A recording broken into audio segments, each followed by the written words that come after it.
नमस्कार साथियों। अब तक हमने विकारी शब्द, संज्ञा, सर्वनाम एवं विशेषण के बारे में चर्चा की तथा प्रतियोगी परीक्षा से संबंधित किस प्रकार से प्रश्न बनते हैं तथा इनके प्रकारों को हमने बहुत ही सूक्ष्मता से इसका परिचय किया तथा इसका अध्ययन किया है।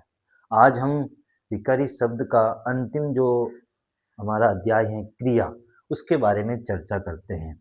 क्रिया क्या है? तो क्रिया है संस्कृत के क्री धातु से बना है क्रिया। क्री क्री का मतलब होता है करना, अर्थात क्री धातु जो संस्कृत में थी, उस क्री धातु के पीछे ना लगने से जो शब्द बना है उसे कहते हैं क्रिया, अर्थात करना। अब ये करना क्या?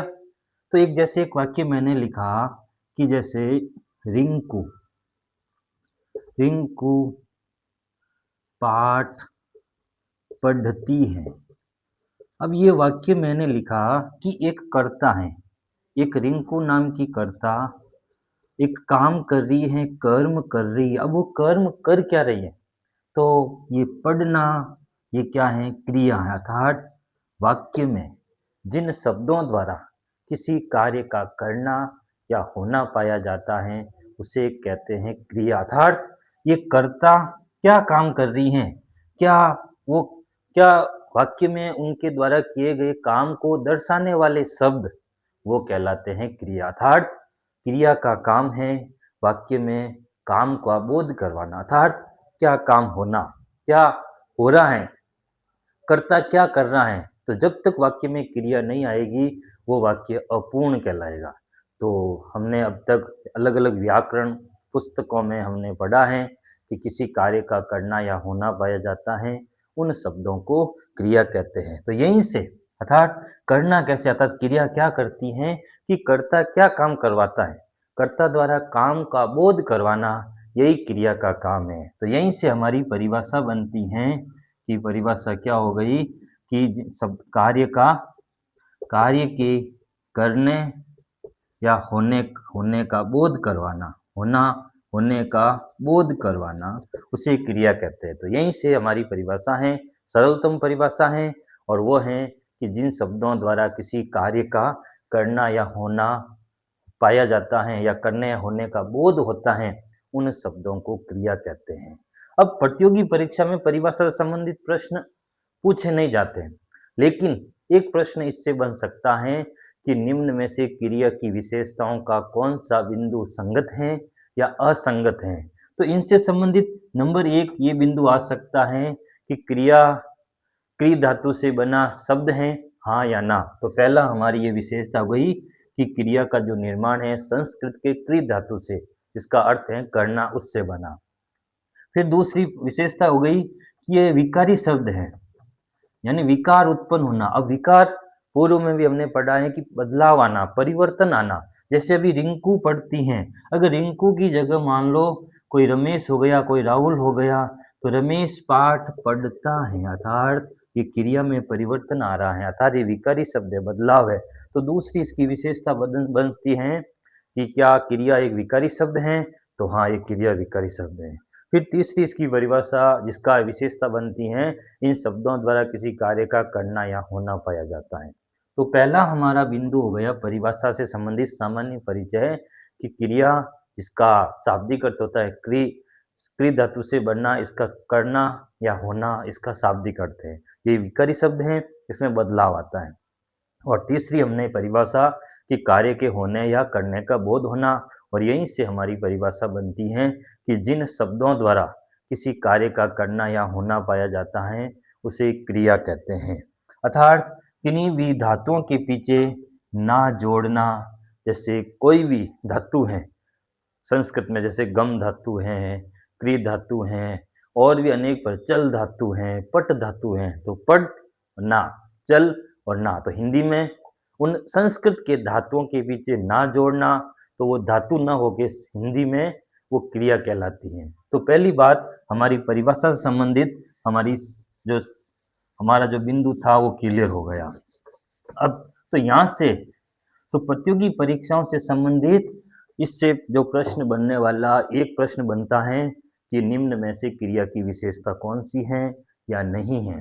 तो हमारे सामने हमने 3 विशेषताओं को चर्चा की। ये इसका शाब्दिक अर्थ है, क्री धातु से बना संस्कृत का करना या होना इसका अर्थ है। दूसरा ये विकारी शब्द है, इसमें बदलाव आता है।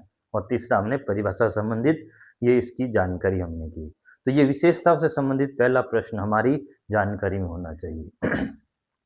फिर दूसरा जो प्रश्न बनता है इनके प्रकारों में से, तो प्रकारों में से हम आज नंबर 1 पढ़ेंगे, कर्म के आधार पर क्रिया को कितने भागों में बांटा गया है। कर्म के आधार पर क्रिया के प्रकारों के बारे में हम आज सामान्य बातचीत करेंगे।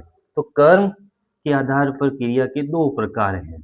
नंबर 1 है सकर्मक क्रिया और दूसरा क्रिया है नंबर 1, दूसरा है अकर्मक क्रिया।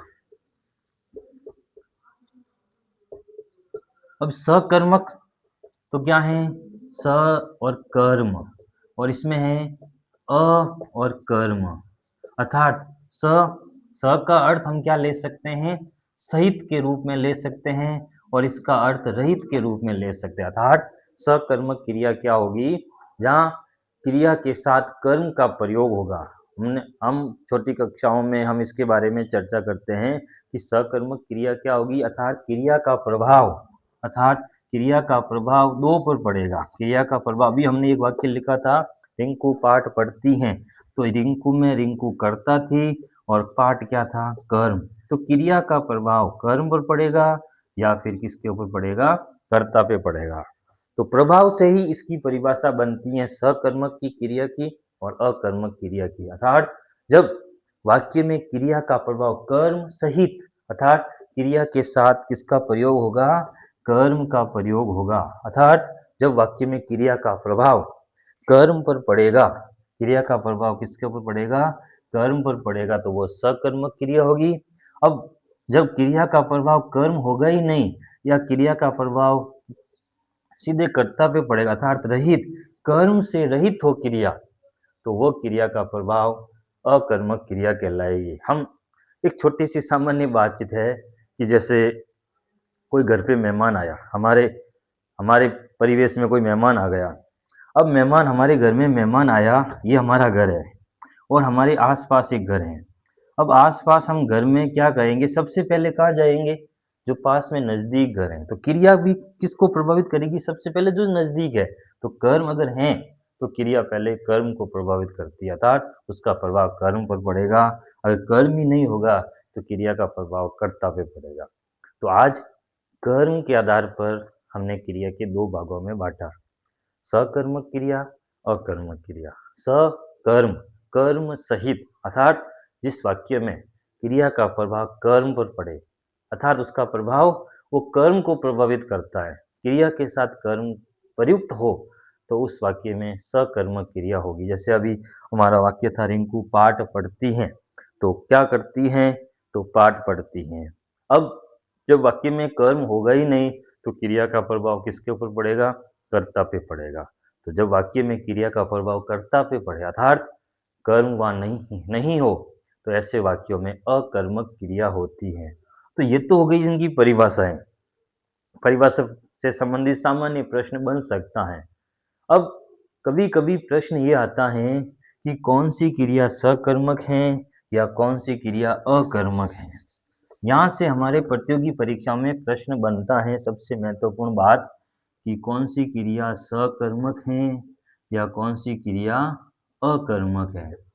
अब इसको समझने के लिए हमें क्या करना है कि क्रिया के साथ क्रिया से प्रश्न करना है क्या से। जैसे एक चलना क्रिया है, अब मान लो परीक्षा में आ गया चलना, हंसना, ठीक है, रोना या नाचना। अब ये क्या हो गया, 4 ऑप्शन आ गए कि निम्न में से सकर्मक क्रिया है। क्या है कि क्या ये ए है या बी है, सी है या डी ऑप्शन में से पूछा कि क्रिया कौन सी सकर्मक क्रिया है। अब हमारा ये आ गया और हमने कालांश में पढ़ लिया। अभी कक्षा में हमने पढ़ा कि जिन शब्दों द्वारा क्रिया यानी क्रिया का प्रभाव कर्म पर पड़े तो सकर्मक क्रिया, क्रिया का प्रभाव कर्म पर न पड़े, कर्ता पर पड़े तो अकर्म। अब ऐसा प्रश्न आ गया तो हमें उसको सरल कैसे करना है, तो हमें ये याद रखना है क्या, अर्थात क्रिया से क्या से प्रश्न करना है। अगर उसका उत्तर मिलता है अर्थात उत्तर की संभावना होती है तो वो होगी सकर्मक क्रिया। संभावना हो तो वो सकर्मक क्रिया, संभावना न हो, उत्तर मिलता नहीं है तो वो होगी अकर्मक क्रिया। अब जैसे चलना, क्या चलना? तो चलना का कोई उत्तर नहीं मिल रहा है। हँसना, क्या हँसना? उसका कोई उत्तर नहीं मिलना है। रोना, क्या रोना? कोई उत्तर नहीं मिल रहा है। नाचना, क्या रोना? क्या नाचना? कोई उत्तर नहीं मिलता। लेकिन जैसे मान लो आ गया ऑप्शन पढ़ना, अगर ये ऑप्शन आ गया, ये मान लो इसमें से अगर मान लो पढ़ना, तो क्या पढ़ना? तो पाठ पढ़ना, पुस्तक पढ़ना, ठीक है? जैसे पुस्तक हो गया, पाठ हो गया, जैसे लेख हो गया, अखबार हो गया, तो अर्थात कोई न कोई उसका उत्तर मिलता है। तो जब ऐसा प्रश्न आ जाए कि कौन सी सकर्मक क्रिया है या कौन सी अकर्मक क्रिया है, तो हमें क्रिया से सामान्य रूप से पूछना, मन में प्रश्न करना कि क्या क्या से उससे प्रश्न करना। अगर कुछ न कुछ उत्तर हमें मन में आता है, जैसे देखना, अब देखने से प्रश्न करो कि क्या देखना? तो टीवी है, मोबाइल है, फ़ोन है या और भी कोई दृश्य देखना। तो देखना, क्या देखना? लिखना, क्या लिखना? तो पत्र लिखना या कुछ और अपना कार्य करना। तो कुछ न कुछ लिखने का बोध हो रहा है। तो पहली बात, हमने कर्म के आधार क्रिया के 2 प्रकार पढ़े, कर्म सहित सकर्मक, कर्म रहित अकर्मक। और सबसे महत्वपूर्ण बात, प्रतियोगी परीक्षा की दृष्टि से प्रश्न जो बनता है, हमें क्रिया से प्रश्न करना कि क्रिया अकर्मक है या सकर्मक है। तो पहला महत्वपूर्ण बिंदु हो गया कि क्रिया से प्रश्न करना क्या से। अगर संभावना है, उत्तर की हमें बोध हो रहा है, उत्तर हमारा ज्ञात हो रहा है, तो वहाँ पे होगी सकर्मक क्रिया। और जब उसका उत्तर बोध न हो, वहाँ होती है अकर्मक क्रिया। तो आज हमने सामान्य परिचय, क्रिया की उत्पत्ति, हिंदी में क्रि धातु से बना कैसे इसका निर्माण हुआ, उसकी परिभाषा तथा कर्म के आधार पे 2 क्रियाओं के बारे में सामान्य परिचय पढ़ा। अब कभी-कभी एक छोटा-सा प्रश्न और आता है, द्विकर्मक क्रिया। अब एक कर्मक और यानी सकर्मक क्रिया को 2 भागों में बाँटा गया है, एक कर्मक और द्विकर्मक। द्विकर्म अर्थात एक क्रिया का प्रभाव 2 कर्म पर पड़ रहा है। कैसे? जैसे एक वाक्य लिखा कि बालक साइकिल से विद्यालय जाता है। अब एक मैंने वाक्य लिखा, बालक करता है, जाना क्रिया है। अब ये बालक क्या करता है? साइकिल से क्या करता है? विद्यालय जाता है। तो यहाँ कर्म विद्यालय और साइकिल अर्थात एक क्रिया का प्रभाव 2 कर्म पर पड़े, एक से अधिक कर्मों पर पड़े, तो वहाँ होती है द्विकर्म। तो सामान्य सी परिभाषा प्रतियोगी परीक्षा में कई बार पूछी गई हैं और हमारी बोर्ड कक्षाओं में भी इसके बारे में चर्चा हुई है, परीक्षा में प्रश्न आए हैं। तो इसका सामान्य सी है कि द्विकर्म अर्थात सकर्मक का एक अन्य प्रकार है कि जब एक क्रिया का प्रभाव एक से अधिक कर्मों पर पड़े, तो वहाँ द्विकर्मक क्रिया होती है। तो विद्यालय और एक कर्म, इस दोनों यानी 2 कर्मों पर इसका प्रभाव पड़ता है।